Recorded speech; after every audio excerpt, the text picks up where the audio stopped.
Hi, எல்லாரும் நல்லா இருக்கீங்களா? உங்களை அன்போட தூத்துக்குடி சமையலுக்கு வரவேற்கிறேன். இன்னைக்கு மட்டன் கட்லெட் எப்படி செய்யறதுன்னு பார்ப்போம். ஃபர்ஸ்ட் அதுக்கு தேவையான பொருள் என்னென்னு இப்போ பார்ப்போம். 1/4 கிலோ மட்டன் வாங்கியிருக்கேன். அது கொத்துக்கறியாக வாங்கிட்டு வந்திருக்கோம். 50 பட்டாணி பருப்பு வாங்கி அது ஒரு முக்கால் மணி நேரம் கிட்ட ஊற வச்சிருக்கேன். தேவையான அளவு தண்ணி, தேவைக்கு எண்ணெய், அதுக்கு 2 முட்டை, இதில் 1 ஸ்பூன் பெருஞ்சீரகமும் 1/4 ஸ்பூன் சின்ன சீரகம் போட்டு வறுத்து அதை தூள் பண்ணி எடுத்து வச்சிருக்கேன். 1 ஸ்பூன் வத்தல் பொடி, 1/4 கிலோ பல்லாரி வெங்காயம், அதுக்கு தேவையான அளவு மல்லிச்செடி, தேவைக்கு உப்பு, பிரெட் கிரம்ஸு. இது வந்து நாங்கள் ரெடிமேடாக வாங்கலை, நாங்களே தயார் பண்ணது. பிரெட்டை வாங்கி தோசைக்கல்லை கொஞ்சம் சூடு பண்ணி ஒரு 4 பிரெட்டை லேசாக ஒரு 5 நிமிஷம் நல்லா சூடு பண்ணி அதுக்கப்புறம் அதை ஆற வச்சு தூள் பண்ணி வச்சுருக்கோம். அப்புறம் இஞ்சி, பூண்டு, ஒரு 2 துண்டு பட்டை, 2 ஏலக்காய் அரைச்சி வச்சிருக்கேன். இது ஒரு 2 டீஸ்பூன் இருக்கும். இப்போ செய்ய ஆரம்பிக்கலாம். முதல்ல மட்டனை வேக வச்சுக்கலாம். இது ஒரு 5 தண்ணி கழுவி சுத்தம் பண்ணி வச்சிருக்கேன். இப்போ அதை வேக வச்சுக்குவோம். அதுக்கு ஒரு அரை கிளாஸ் தண்ணி ஊற்றிக்கிடுவோம், போதும். அப்புறம் பெருஞ்சீரகம், நச்சீரகம் லேசாக வறுத்து தூள் பண்ணி வச்சிருக்கேன். 1 ஸ்பூன் வத்தப்பொடி, அதையும் இதோட போட்டு வேக வச்சுக்கிடுவோம். கொஞ்சம் ஒரு அரை ஸ்பூன் இஞ்சி பூண்டு பேஸ்ட்டு, பட்டை கிராம்பு அரைச்சதை இதில் போட்டு நல்லா மிக்ஸ் பண்ணி ஒரு குக்கரில் ஒரு 4 விசில் வேக வச்சுக்கிடுவோம். கொஞ்சம் உப்பும் போட்டுக்கிடுவோம். ஒரு 1/4 ஸ்பூன் உப்பு. சரி, இதை முதல்ல வேக வச்சுக்கிடுவோம். இப்போ பருப்பு அரைச்சி வச்சுக்கிடுவோம். ஒரு 2 ஸ்பூன் தண்ணி ஊற்றி அரைச்சிக்கிடுவோம், போதும். 4 விசில் வைக்கவும். நல்லா வெந்துட்டு கொஞ்சம் தண்ணி இருக்கு. இதை வத்துற அளவுக்கு கொஞ்சம் அடுப்பில் வச்சு வேக விட்டுக்கிடுவோம். சூடானதும் எண்ணெயை ஊற்றிக்கிடுவோம். கொஞ்சம் 1 ஸ்பூன் அளவுக்கு எண்ணெய் ஊற்றிட்டு போதும். ஏற்கனவே 1 ஸ்பூனை போட்டு கறியில் வேக வச்சுங்க. மிச்சம் இருக்கிற இஞ்சி பூண்டை போட்டு இதில் நல்லா வதக்கிடுவோம். இப்போ 1 நிமிஷத்தில் இஞ்சி பூண்டு ஸ்மெல் போயிட்டு இந்த கறியை போட்டு தண்ணி வச்சுற அளவுக்கு வதக்கி எடுத்துக்கிடுவோம்.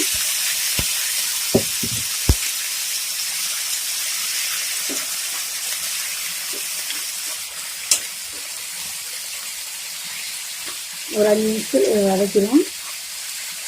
இப்போ பாருங்க, நல்லா தண்ணிலாம் வற்றிட்டு இப்போ ஆற விடணும். இது ஆறுறதுக்கு நம்ம பருப்பெல்லாம் சைடில் ரெடி பண்ணிடுவோம். பருப்பு இந்த பாருங்க இப்படி நைஸா அரைச்சி வச்சுக்கணும்.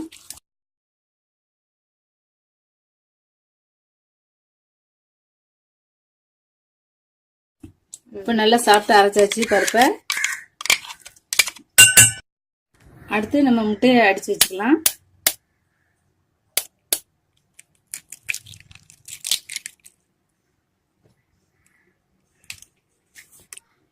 இப்போ இதை நல்லா அடிச்சு வச்சுக்கோங்க, நல்லா முறை வர மாதிரியா.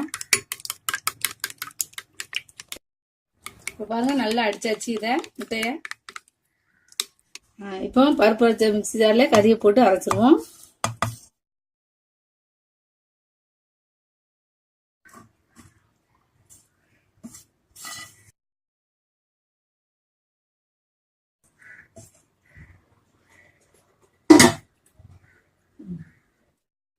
இந்த பாருங்க, இந்த அளவுக்கு அரைச்சா போதும். இதே நல்லா அரைஞ்சிட்டு பாருங்க, தேங்காயை நல்லா பொரியலுக்கு அரைச்ச மாதிரி இருக்கும். அது மாதிரி இந்த கறியை அரைச்சி வச்சுக்கணும். இப்போ இந்த பருப்போட போட்டு சேர்த்து போட்டு மிக்ஸ் பண்ணி நல்லா வெங்காயம், மல்லிச்செடி எல்லாத்தையும் ஒன்றா போட்டு பிசைஞ்சு உருண்டை போட்டுக்கலாம். இப்போ மல்லிச்செடி போட்டுக்கலாம். பொடியை நறுக்கி வச்ச வெங்காயத்தையும் போட்டுக்கலாம்.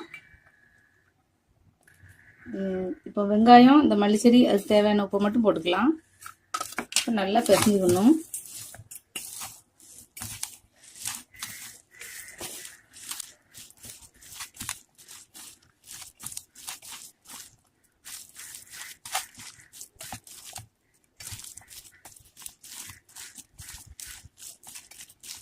இப்போ நான் உருண்டை பிடிச்சி வைக்கிறேன்.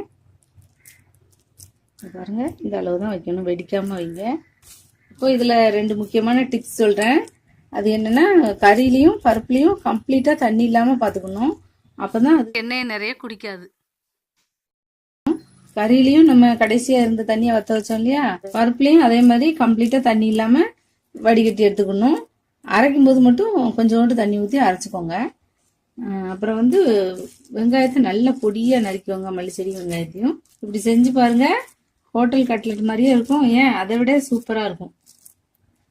உங்களுக்கு இந்த வீடியோ பிடிச்சிருந்துச்சுன்னா நான் ஞாபகப்படுத்திக்கிறேன், மறக்காம எங்க சேனலை சப்ஸ்கிரைப் பண்ணுங்க.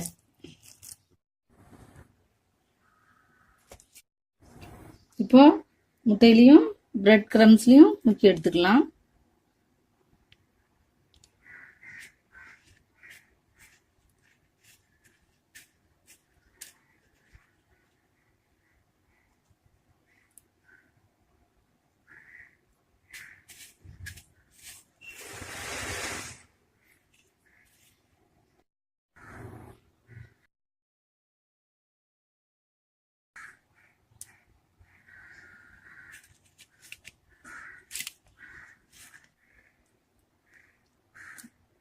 எண்ணெய் ஊற்றிக்கிடுவோம்.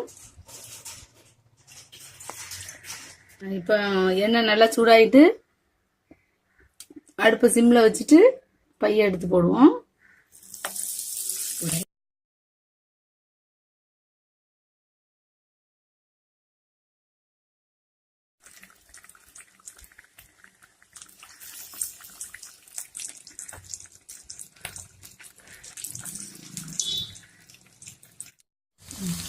பாருங்க, ஒரு நிமிஷம் தான் வெந்துட்டு அப்படியே பிரட்டி போட்டுருவோம். இந்த பாருங்க,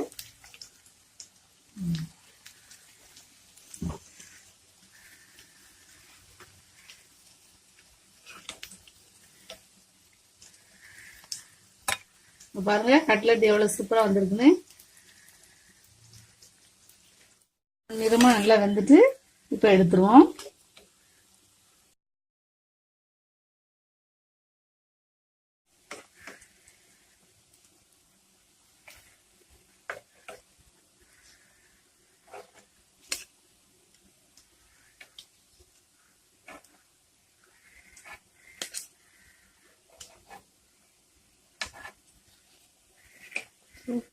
பாருங்க கட்லெட்டு இப்போ பாருங்க நல்லா மொறுமொறுன்னு நல்ல செவக்க கிறிஸ்பியா வந்திருக்கு. அவ்வளோ சாஃப்டா இருக்கு. மறக்காம இதை செஞ்சு சாப்பிட்டு பார்த்துட்டு எங்களுக்கு சப்ஸ்கிரைப் பண்ணுங்க. நீங்களும் மறக்காம செஞ்சு சாப்பிட்டு பார்த்துட்டு எப்படி இருக்குன்னு சொல்லுங்க. எங்க வீடியோ உங்களுக்கு பிடிச்சிருந்ததுன்னா மறக்காம எங்க சேனலுக்கு சப்ஸ்கிரைப் பண்ணுங்க, லைக் பண்ணுங்க.